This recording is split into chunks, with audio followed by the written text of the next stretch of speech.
नमस्ते। तस्मिन् सति श्वास प्रश्वास योगतिर्विच्छेद प्राणायाम। इस सूत्र में महर्षि पतंजलि कहते हैं कि पूरक और रेचक की गति को विराम देना या फिर विराम बन के रहना ही प्राणायाम है। हम में से कुछ लोग जो रोज फिजिकल प्रैक्टिसेस करते हैं, आसनों की प्रैक्टिस करते हैं, लेकिन अगर प्राणायाम नहीं करते तो आज की वीडियो में आपको पता चलेगा कि प्राणायाम कितना जरूरी है। लेकिन प्राणायाम को समझने से पहले आपको प्राण क्या है वो समझना बहुत जरूरी है।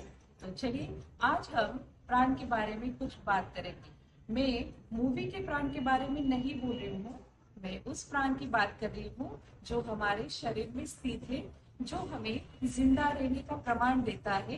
प्राण हमारी सांसों से जो भी ऊर्जा हमारे शरीर में कंप्लीटली प्रवाह करती है, उस प्राण की हम बात करेंगे। उपनिषद में इसी से रिलेटेड एक बहुत बढ़िया कथा है। तो हमारा शरीर 5 तत्वों से बना है, पृथ्वी, जल, अग्नि, वायु और आकाश। और यही तत्व हमारे शरीर में रहकर उसको पूरी एनर्जी, पूरी ऊर्जा देने का काम प्राण करता है। एक दिन हुआ ऐसे कि 5 तत्व और वाणी और मन, इन लोगों ने आपस में बहस करना स्टार्ट किया। हर एक खुद को सर्वश्रेष्ठ करने के लिए दावा कर रहा था और बहुत दूर ही प्राण इन सबकी बात सुन रहा था। बहुत बहस चलने के बाद अंत में प्राण ने सबको कहा कि तुम सब लोग भ्रम में हो, तुम लोगों की जो ऊर्जा है वो मेरी वजह से है। अगर मैं तुम लोगों में से ये ऊर्जा निकाल लूं तो तुम लोग कुछ भी नहीं हो। लेकिन बाकी सब लोग ये मान ही नहीं रहे थे कि ये ऊर्जा, ये जो एनर्जी है वो प्राण दिला रहा है।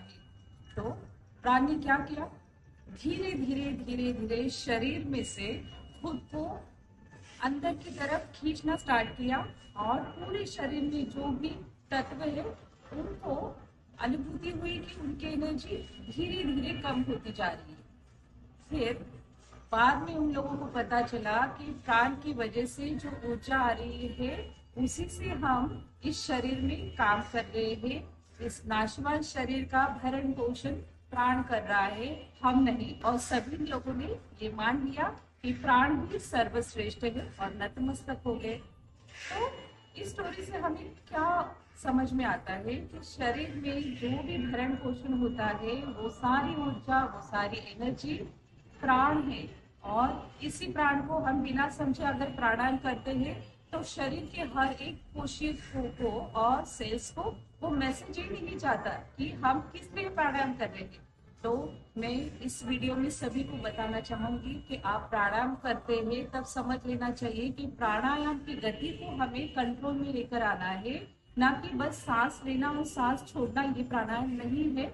हमें हमेशा थॉटफुली प्राणायाम को करना है ताकि हम प्राणायाम के सारे बेनिफिट्स समझ सके और सारे बेनिफिट्स खुद पर अप्लाई कर सके। नेक्स्ट जो वीडियो होगी हमारी प्राणायाम से ही रिलेटेड होगी, तो उससे पहले आपको प्राण की पूरी जानकारी हो गई, आप सतर्क हैं प्राण के बारे में, तो आप प्राणायाम बहुत अच्छे से कर सकते हैं।